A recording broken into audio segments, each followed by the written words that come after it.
अभी आप सुन रहे थे एकत्व भावना का परिचय। एकत्व भावना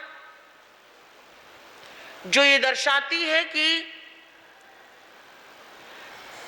एक है तो सुख है, अनेक है तो दुख है।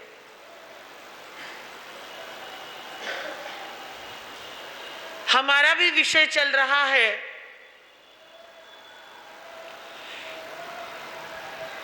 हमारी आत्मा 83,99,999 योनियों को पार करके मनुष्य का भव आज इसने धारण किया है।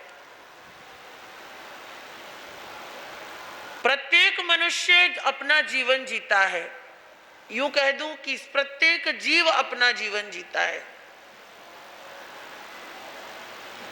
कोई मरकर जीता है तो कोई जीते जी जीता है, कोई जीते जी मरा हुआ रहता है तो कोई मरने के बाद जीता है। चारों बातें हैं। कोई सम्मान के साथ जीता है, कोई अपमान के साथ जीता है। कोई सम्मान कराकर अपमान करा लेता है, कोई अपमान करने के बाद, ठोकरे लगने के बाद सम्मान की बात हो जाती है।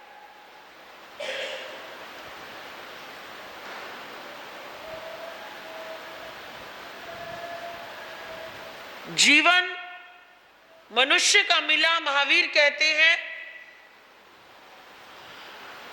आत्मा को असंख्य भवों के बाद मनुष्य का चोला मिलता है। उसके ऊपर श्रुत का मिलना, सम्यक ज्ञान का मिलना, सम्यक सोच का मिलना, सम्यक चारित्र का मिलना, सम्यक आचरण का मिलना। कहने को हम सब महावीर के अनुयायी हैं, कहने को हमें ऐसा लगता है कि हम जैन हैं, हमें ऐसा लगता है कि हम जैन हैं, क्योंकि हमें नेम प्लेट मिली हुई है। हमारे पूर्वजों से हमें जैन शब्द मिला और हमने सोच लिया हम जैन हैं। लेकिन जैन कौन? जो जैनत्व को धारण करता है। जैनत्व क्या? जैनत्व का एक शब्द में आंसर आता है, केवल एक शब्द में। जानते हो कौन सा शब्द है जिससे पूरे जैनत्व की परिभाषा बन जाती है? जानते हो ऐसा कौन सा शब्द है जिसे सुनकर, पढ़कर, समझकर आप पूरे जैनत्व को अपने अंदर महसूस कर सकते हो? केवल एक शब्द है? नहीं, जिनके उपासक नहीं, केवल एक शब्द। मंत्री जी बताइए वो एक शब्द कौन सा है? संयम। आपने कहाँ जीता इंद्रियों को और मैंने कहाँ जीत लिया इंद्रियों को? बात तो जैनत्व की है। जैनत्व की परिभाषा केवल एक शब्द में आती है, वो है विवेक। क्या है? सिर्फ और सिर्फ एक शब्द है, विवेक। यतना। विवेक यानी कि ठहर जाओ, समझ जाओ, यतना पूर्वक करो। परमात्मा से इंद्रभूति गौतम ने पूछा, कहम चरे कहम चिट्ठे कहम मासे कहम सए कहम भुंजंतो भासंतो पावकम्मम न बंधई। कि हे परमात्मा, आप कहते हैं उठने में भी दोष है, चलने में भी पाप लग रहा है, खड़े होने में भी पाप लग रहा है, सोने में भी पाप लग रहा है, बोलने में भी पाप लग रहा है, खाने में भी पाप लग रहा है, हर चीज में पाप लग रहा है, पाप का बंध हो रहा है। पाप कितने प्रकार के हैं? 18 प्रकार से बांधे जाते हैं।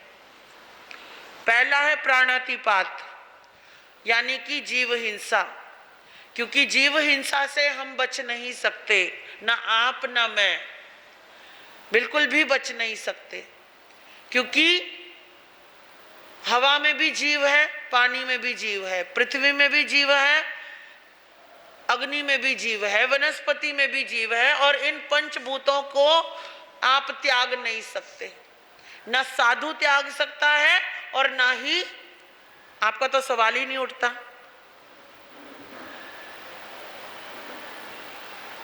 तो परमात्मा ने एक ही शब्द दिया।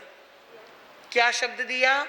जयम चरे जयम चिट्ठे जयम मासे जयम सहे जयम भुंजंतो भासंतो पाव कम्मम न बंधई।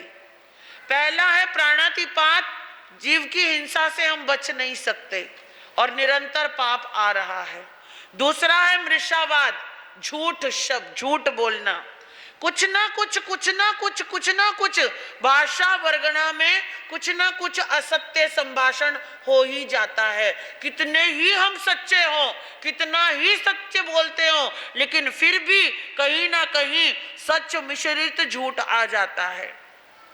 क्योंकि संसारी हैं, छदमस्त हैं, कभी कभी किसी को मनाने के लिए, कभी कभी किसी को सही करने के लिए, कभी कभी किसी को झूठ साबित करने के लिए, कभी कभी अपनी बात को साबित करने के लिए, कभी कभी किसी को चढ़ाने के लिए, कभी कभी किसी को उतारने के लिए, कभी कभी किसी को गिराने के लिए, कभी कभी पावर दिखाने के लिए, और कभी कभी किसी की पावर छीनने के लिए, कभी ना कभी किसी ना किसी रूप में पूरे दिन भर में हम पता नहीं कितना झूठ बोल जाते हैं। और परमात्मा कहते हैं कि पूरा झूठ ना सही, आधा झूठ भी झूठ ही कहलाता है। मिक्सचर, मिश्र भाषा भी असत्य संभाषण ही कहलाती है। आपने मुझे कोई बात कही, दूसरे ने आके पूछा महाराज जी क्या वो ऐसा कह रहा था, अगर मैंने ये कह दिया कि वो कह रहा था तो भी झगड़े हो जाएंगे, और नहीं कहा तो मैं उस झूठ के हिस्सेदार बन रही हूं। लेकिन वहां विवेक काम करता है कि जिस बात से झगड़ा शुरू हो जाए, जिस बात से विद्रोह शुरू हो जाए, जिस बात से अनबन हो जाए, जिस बात से संगठन टूट जाए, ऐसी बात कहनी नहीं साधु को। जिस बात से किसी के प्राणों का घात होने वाला हो, जिस बात से किसी का सत्य उजागर होने वाला हो, जिस बात से किसी की जिंदगी और मरण का प्रश्न आ जाए, साधु को ऐसी बात नहीं बोलनी। तब महावीर ने कहा मौन हो जाओ। क्या हो जाओ? मौन हो जाओ। चाहे आप पर कितने ही एलिगेशन लग जाएं उसके बाद, लेकिन आपको ऐसा सत्य बोलना नहीं। लेकिन वो ऐसा सत्य ना बोला गया तो फिर वो कहीं ना कहीं मिश्रित हो जाता है, झूठ में बदल जाता है। और लेकिन उस बड़े पाप से बचने के लिए कहीं ना कहीं छोटा मृषावाद हमारे जीवन में आता रहता है। हम चाहे ना चाहे वो आता रहता है, क्योंकि पाप है, वो आएगा ही। अदत्ता दान, चोरी, मैं आपसे पूछूं आप चोरी करते हो, आप बोलोगे नहीं। आप मुझसे पूछो महाराज जी आप तो चोरी नहीं करते होंगे, मैं बोलूं नहीं, तो ये भी असत्य है। चोरी तो बड़ी सूक्ष्म चीज है।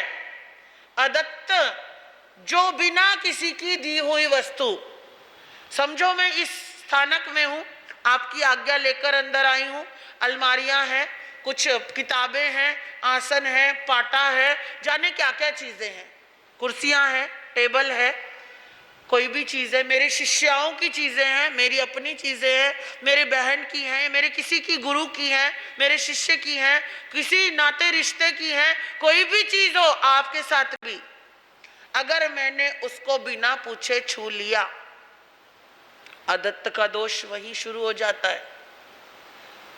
अदत्त का दोष, अदत्त का पाप वहीं से शुरू हो जाता है। छूना तो छोड़ो, महावीर कहते हैं कि वाणी में आ जाए, मन में आ जाए, मन में भी आ गया, वहीं से अदत्त शुरू हो जाता है। बड़ा सूक्ष्म है जैन धर्म और कर्म सिद्धांत। चौथा है मैथुन, मन वचन काया से। विचारों के अंदर जब हमारा असंयम आता है, चाहे वो मस्ती में आए, मजाक में आए, किसी को देखकर आए, किसी को बिना देखे आए, कोई कैसी भी प्रतिक्रिया, किसी के सौंदर्य का गुणगान कर लिया, किसी के है ना असौंदर्य का भी गुणगान कर लिया, किसी को राग भरी से दृष्टि से उठाकर भी देख लिया, वहीं पर वो पाप भी आने लगता है।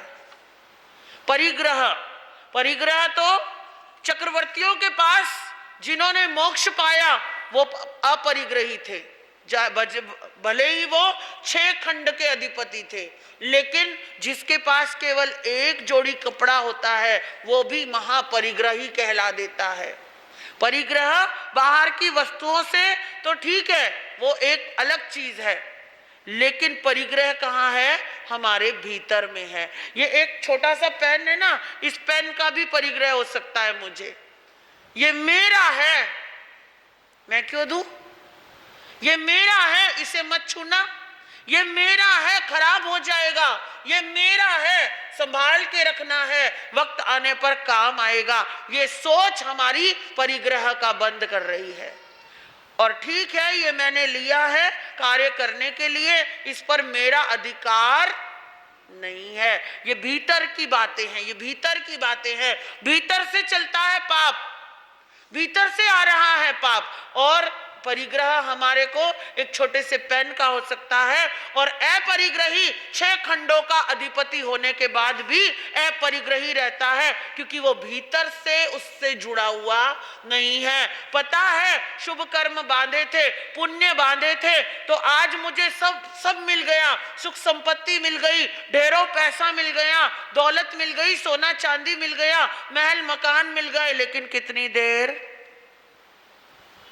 जब तक मेरा पुण्य है बस उतनी देर।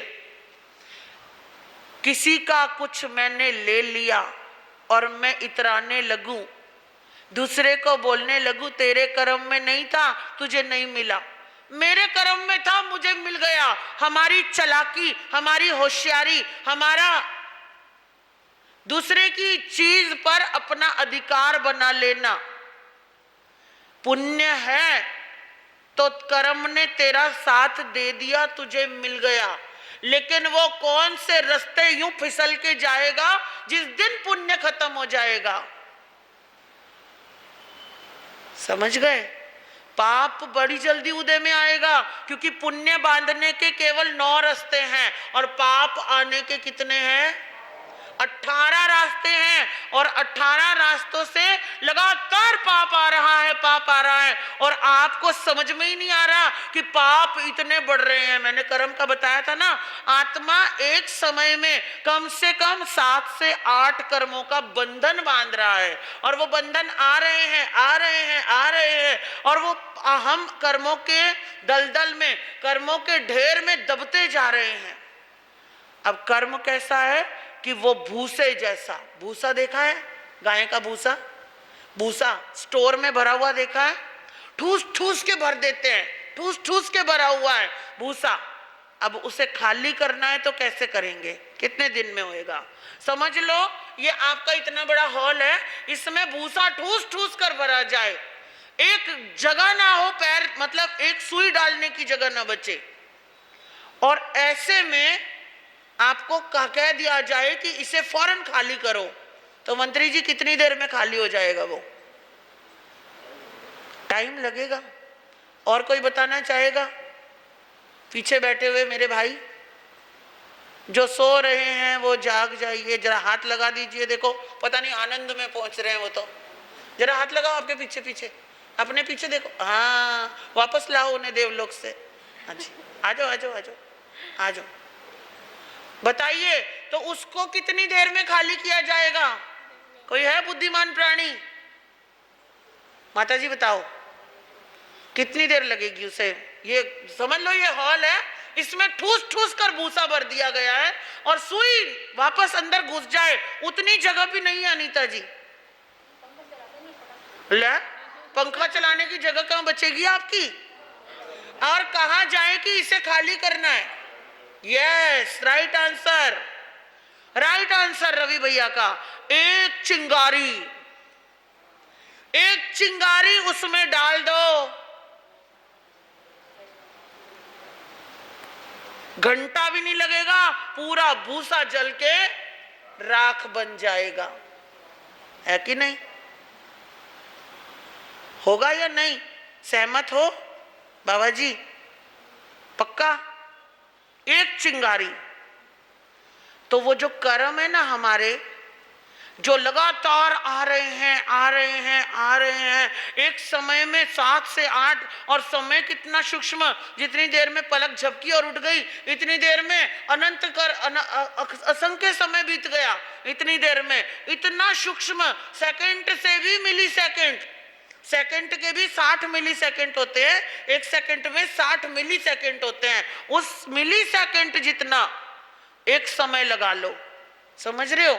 एक समय, और उस मिली सेकंड में इतने कर्म आ रहे हैं, इतने कर्म आ रहे हैं, दिन भर में, रात भर में, अगले दिन, एक हफ्ते में, एक महीने में, एक साल में, या हमारे जितने साल बीत गए, कर्म भरे जा रहे हैं, भरे जा रहे हैं, भरे जा रहे हैं, भरे जा रहे हैं। अब किया क्या हमने? उस कर्म को हटाने का क्या प्रयास किया? क्या किया?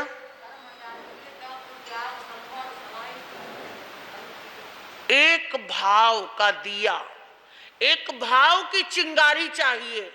क्या चाहिए? भीतर में रहे हुए राम को एक भाव की चिंगारी चाहिए बस। और वो एक चिंगारी कौन सी? वो सतगुरु का उपदेश हो सकती है, वो जीवन के अंदर कल्याण का मार्ग बन सकती है, वो प्रतिक्रमण का एक शब्द हो सकता है, वो हमारे भीतर का अपना स्वाध्याय हो सकता है, वो ध्यान हो सकता है, वो कायोत्सर्ग हो सकता है, वो आपके जीवन की एक सामायिक हो सकती है। लेकिन शर्त ये है कि आपको उसे समझकर, जानकर, सोचकर, संभाल कर करना होगा कि भैया मैंने इतने वर्षों से जो कर्म बांधे हैं, मेरा दम घुट रहा है सोचूं तो मैं। आज महाराज ने बोला है कि इतने कर्म आ रहे हैं, घुट रहा है क्या? दम घुट रहा है क्या?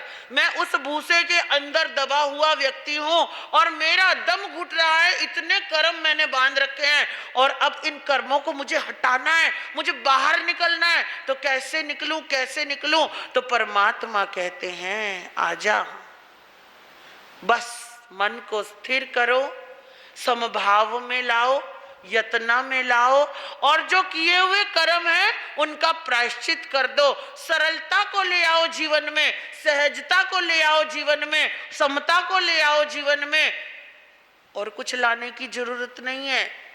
पहले मन को वश में करो, बाद में बाकी चीजों को करो।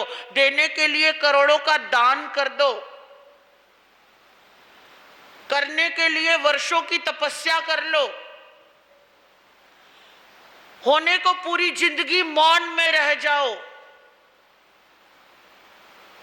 बनने को तुम साधु का ये चोला भी पहन लो, करने को कठोर से कठोर क्रिया को कर लो, लेकिन जो भीतर में आत्मा है, उसके जो भाव हैं, आत्मा भी कितने प्रकार की होती है पता है आपको? 8 प्रकार की। कौन कौन सी? द्रव्य आत्मा, कषाय आत्मा, योग आत्मा, उपयोग आत्मा, ज्ञान आत्मा, दर्शन आत्मा, चारित्र आत्मा और वीर्य आत्मा। 8 प्रकार की आत्मा है। कौन कौन सी? ऊपर से चला गया ना सारा? सच बताना है महाराज जी, क्या बोल गए? हमें तो कुछ समझ में नहीं आया, पल्ले ही नहीं पड़ा। द्रव्य आत्मा, द्रव्य आत्मा यानी जो शरीर के अंदर हमारी आत्मा बैठी हुई है, आत्मा जिसे हम बोल रहे हैं आत्मा राम, द्रव्य आत्मा। कषाय आत्मा, कषाय कितने हैं? 4 होते हैं ना? कौन कौन से मंत्री जी? मंत्री जी हो आप? ले, इतनी जल्द मची होती है बताने की, जो चीज याद है तो फट से बताएंगे। करोड़पति बनना है आपको? अच्छा, अमिताभ बच्चन याद आ गया अम्मा जी को। 7 करोड़ का प्रश्न। कषाय कितने? 4। क्रोध, मान, माया, लोभ, 4 कषाय। लेकिन उनको आत्मा क्यों बोला गया? ये सोचो, ये विषय सोचने का। क्यों बोला गया होगा? क्योंकि वो आत्मा के इतने करीब है, इतने करीब है, इतने चिपके हुए हैं कि उनको वो परिलक्षित होते हैं, दिखते हैं। वो ऐसा लगता है कि आत्मा ही है वो। जैसे शीशे के आगे हम खड़े हो जाते हैं तो आपको लगता है ना सामने शीशे में मैं ही हूं, सामने एक और है जो मैं ही हूं, पर वो हम होते हैं क्या? दिख रहे होते हैं, लेकिन हम होते हैं क्या उसमें? हमारा चेहरा दिख रहा होता है, हमें लगता है मैं ही हूं, पर वो हम है नहीं, वो हमारी परछाई है। तो जो परछाई जैसे बिल्कुल साथ में है, लगता है कि वो आत्मा ही है, इसलिए उसको क्या कह दिया गया? कषाय आत्मा। इतने पास से, इतने चिपके हुए हैं, कितना भी सहज भाव में रह लो, एक क्षण लगता है, एक क्षण कि जैसे ही कान में कुछ शब्द गया, मन का भाव बदल गया तुरंत। किसी ने मेरी प्रशंसा करी, महाराज जी आप तो बड़े सुंदर हो, वाह, आंखों में चमक, चेहरे पे मुस्कुराहट। किसी ने कह दिया महाराज जी आज आप अच्छे नहीं लग रहे। क्यों भाई, इसने ऐसा क्यों कहा होगा? तुरंत भाव बदल गया।